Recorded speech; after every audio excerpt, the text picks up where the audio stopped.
It's time to uncover the secrets of history.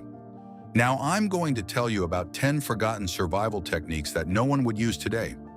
Modern technology has made us incredibly capable, but at the same time surprisingly helpless. We rely on GPS, lighters, and supermarkets, forgetting that for thousands of years, people survived with only a deep understanding of nature. The indigenous peoples of North America were masters of this survival, using skills that seem almost magical today.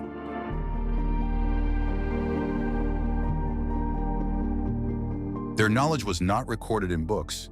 It was woven into their daily lives, their stories, in their connection to the land. They could read tracks on the ground, understand the language of plants, and navigate by the stars the way we read a map today. These were not just tricks, but a whole philosophy of harmonious existence in harsh conditions. Today, we will look at 10 lost survival techniques that modern humans would be unlikely to replicate without long and diligent training. These skills demonstrate the remarkable ingenuity and wisdom of the peoples of the Great Plains, the forests of the Northeast, and the cold Subarctic. Watch the video to the end, and you will learn how a deadly poisonous fruit could be turned into a staple food using only river sand and water. I will reveal the most closely guarded secret: how it was possible to cross the endless Great Plains at night without maps or compasses. Modern man will, at best, find the North Star to determine north. But for peoples who lived in constant motion, this was not enough. Their navigation was much more complex and accurate. They perceived the night sky not as a static map, but as a giant clockwork mechanism. The Lakota and Cheyenne tribes did not follow a single star, but the movement of entire constellations around a fixed point. This celestial dial allowed them to determine not only the direction, but also the exact time of night. They knew where a particular constellation should be in the sky at sunset or before dawn. This knowledge was critical for planning long journeys. Moreover, the map of the starry sky changed depending on the time of year. Warriors and hunters memorized which star patterns were visible in spring and which in autumn. This served as a reliable calendar, telling them when it was time to migrate or start harvesting.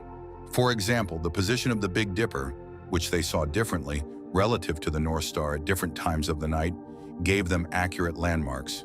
They could move in complete darkness while maintaining their set course. This system required many years of continuous observation. It is practically impossible for modern humans to repeat this for several reasons. First, urban light pollution has deprived us of the view of most stars. We simply do not see the detailed picture that they saw. Second, we have lost the habit of constantly observing the sky.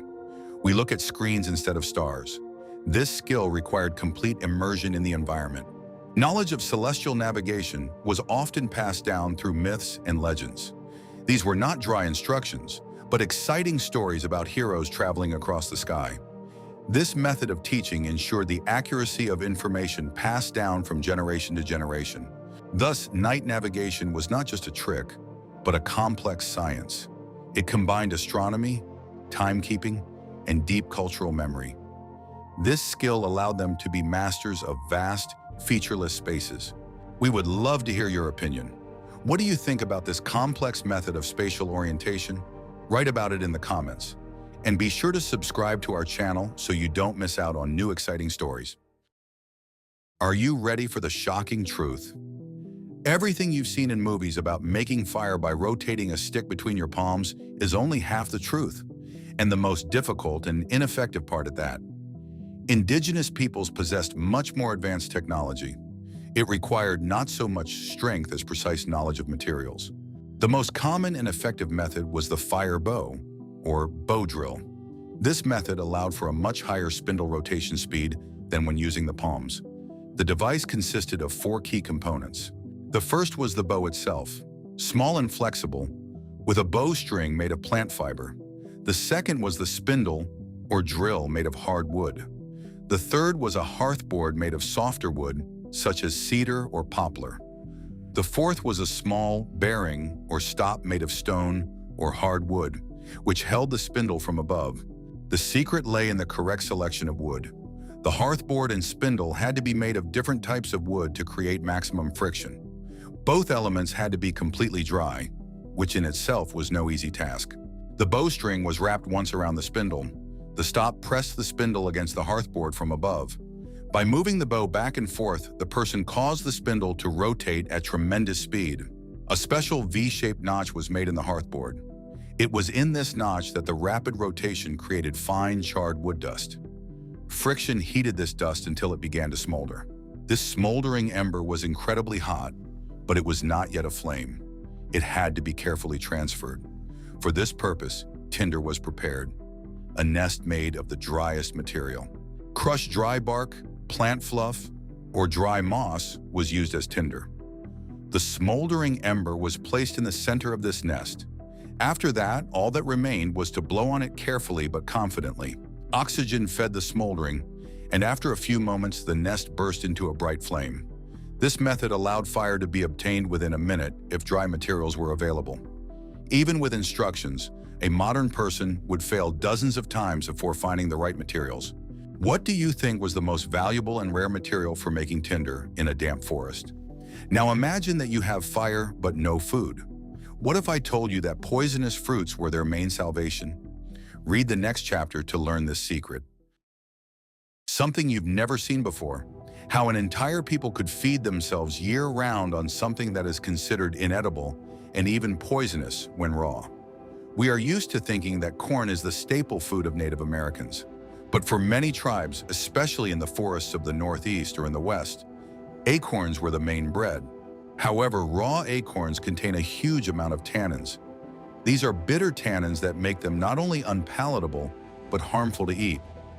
Turning them into food required a complex and time-consuming process. This process is called leaching. It demonstrates a deep knowledge of chemistry gained through experience. Without this skill, entire regions would have been virtually uninhabitable. First, the collected acorns were thoroughly dried. Then they were cleaned of their shells. The kernels were ground into a very fine flour using stone mortars and pestles. This is where the most important part began. The resulting flour could not simply be mixed with water and baked. It had to be washed to remove the tannins. There were two main methods for doing this. The first was cold. The flour was poured into woven baskets and lowered into a stream with running water for several days. The second method was faster and more commonly used. The flour was poured in a thin layer into a specially prepared pit in the river sand. Then warm water was poured over the flour repeatedly. The water passing through the flour and sand carried away the bitter tannins. The process was repeated until the flour lost its bitter taste. This required a lot of patience and experience. What if I showed you a time machine? This method of obtaining water is older than any civilization, and it worked in the most arid regions. For tribes living on the Great Plains or in desert areas, water was more valuable than any other resource. The ability to find it was equivalent to the ability to survive. Modern man looks for a river or lake, but indigenous peoples knew that water is almost everywhere if you know where to look. They read the landscape like an open book. They knew that certain types of plants could only grow where groundwater came close to the surface. For example, thickets of willow or poplar trees in the dry steppe were a sure sign of a hidden source. They indicated where to dig. Another technique was to look for water in seemingly dry riverbeds. Water often continued to flow beneath a layer of sand. All they had to do was dig a hole at the lowest point of the bend in the riverbed, and it would gradually fill with cool, filtered water. In desert regions, dew was collected early in the morning. It was a laborious but vital process. Dew settled abundantly on the broad leaves of certain plants. It could be collected by gently wiping the leaves or using absorbent materials. Every drop counted. This method required getting up early, before the sun evaporated the moisture. Indigenous peoples also knew how to make improvised filters. They could not boil every drop of water they found. To purify turbid water from suspended solids, they used multi-layer systems. Layers of clean sand, crushed charcoal from a fire, and grass were placed in a woven container or bag. Water passing through such a filter became much cleaner. This did not kill germs, but it made the water drinkable in an emergency. They also knew how to find water in rocks. After rain, water accumulated in natural depressions and could be stored there for weeks. Knowing the location of such stone cisterns was one of the most valuable secrets. Modern people go to the store and buy a skein of synthetic rope. We rarely think about the fact that rope, or cord, was one of humanity's fundamental inventions. For indigenous peoples, it was a universal tool without which it was impossible to build a dwelling, weave a net, or repair equipment. This skill was widespread from forests to deserts. The secret lay in knowing the right plants. Almost any weed could produce strong fiber if you knew how to process it. Some of the most valuable plants were nettles, fireweed, Ivan tea, and milkweed. The inner layer of the bark of certain trees, such as linden or willow, was also used. Each plant required its own approach. The stems of the plants were harvested at a specific time of year, usually in the fall, when the fibers reached maximum strength. Then they had to be soaked in water. This process, called maceration, helped separate the tough outer part from the soft inner fibers. After soaking, the stems were kneaded and dried. Then the most laborious stage began, separating the clean fibers. They were combed and separated into thin strands. The secret that people today pay thousands for? How to preserve the harvest for a whole year without refrigerators, freezers, or chemical preservatives. For sedentary peoples, such as the Iroquois or semi-nomadic plains tribes, survival in winter depended entirely on summer supplies. A mistake in storage meant starvation. They used several highly effective methods based on a deep understanding of physics and biology. The main enemies were moisture and pests. The basis of everything was drying. The peoples of the eastern woods who grew the three sisters, namely corn, beans, and squash, perfected this process. Corn was dried right on the cob, tied into braids, and hung in well-ventilated areas. Beans were shelled and spread out on mats in the sun until they became hard as rock. The most interesting method involved pumpkins. Pumpkins and squash were cut into long, thin spirals. These strips were hung on wooden frames like garlands, where they dried in the sun and wind. Berries and fruits were also dried. They were either scattered on stones or more often mashed into a homogeneous mass. This mass was spread in a thin layer on a mat and dried in the sun, resulting in nutritious fruit cakes. But simply drying them was not enough. The products had to be protected from moisture and rodents for many months. For this purpose, storage pits were used. These were not just holes in the ground. They were complex engineering structures. A deep hole resembling a jug in shape was dug in dry, well-drained soil. The walls and bottom of the pit were carefully burned with fire to make them hard and dry. Then they were lined with a thick layer of dry grass or bark. This created a waterproof barrier. In the subarctic forests, where the Cree and Athabascan peoples lived, winter was the main challenge. Temperatures could drop to extreme lows. The ability to quickly build a warm and reliable shelter out of snow was a matter of life and death. Many people confuse this dwelling with an igloo, which is built from blocks of dense, wind-pressed snow. But in forest areas, the snow is usually loose and fluffy. It is impossible to cut blocks out of it. Therefore, they used a different, more sophisticated technique called a quinzee. This shelter is built not from blocks, but from a single snowdrift. But this snowdrift was man-made. First, a huge pile of loose snow was raked together in deep snow at the chosen location. The pile had to be high, often taller than a person. It was hard work that required a lot of energy. Then came the most important part. This pile of snow was left to rest for several hours. During this time, the snowflakes inside the pile began to bind together, a process known as sintering. As a result, the loose snow turned into a single, solid, and durable mass. It became strong enough to hold its shape. Now it was possible to start building from the inside. A small entrance tunnel was dug on the leeward side. It was always located below the level of the future floor so that warm air would not escape. Once inside the pile, the builder began to rake out the snow. He carefully expanded the interior space, creating a dome-shaped room. A simple trick was used to ensure that the walls were of uniform thickness. Before filling the snowdrift, many sticks of the same length were stuck into it. Stone tools were the basis of the entire material culture of indigenous peoples. To modern man, this seems incredibly primitive. But in the hands of a master, a piece of stone was transformed into a tool that surpassed a modern surgical scalpel in sharpness. This skill, known as knapping, was a true art and a precise science. It required a deep understanding of geology, physics, and incredible coordination. Not everyone could become a master stonemason. It all started with choosing the right material. Only stones with a conchoidal fracture, such as flint, obsidian, or jasper, were used. This meant that when struck, they split along predictable curved planes, forming sharp edges. The first stage was called the striking technique. The master took a large piece of rock, the core, and struck it with another stone, the striker. The goal was to chip off large, flat flakes, blanks for future tools. This process required precise calculation of the force and angle of the blow. One wrong blow could split the entire blank and ruin hours of work. The craftsman had to read the stone, seeing internal cracks and stresses. When a blank of the desired shape was obtained, the second, more delicate stage began.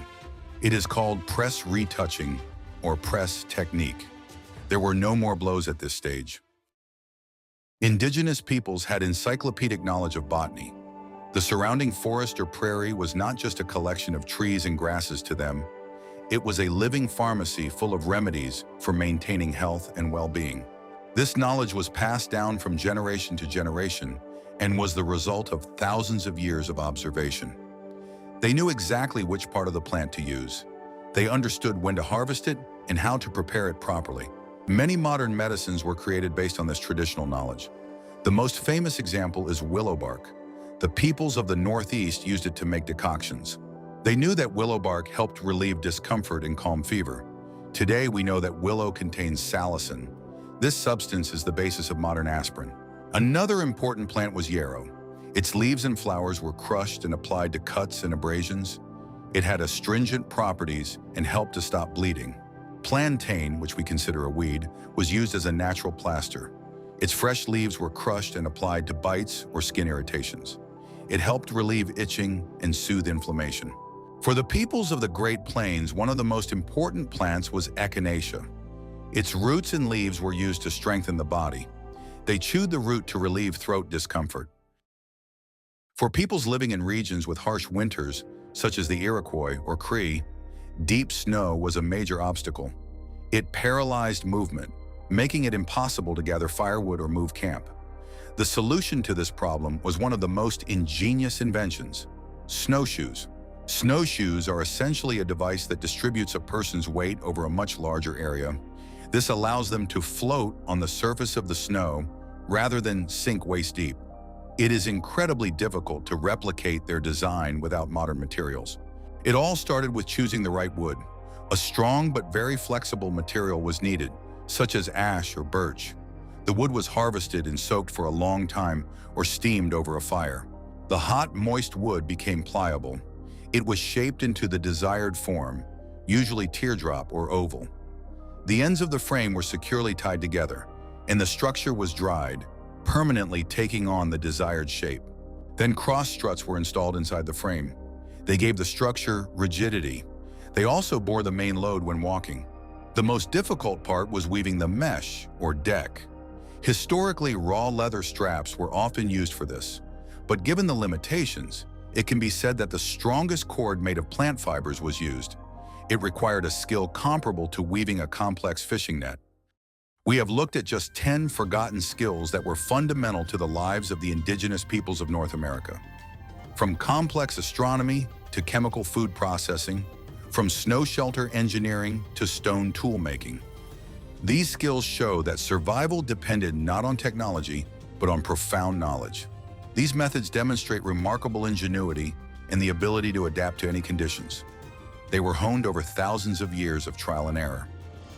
Today, in a world of ready-made solutions, it is difficult for us to even imagine the amount of wisdom that was necessary just to live another day.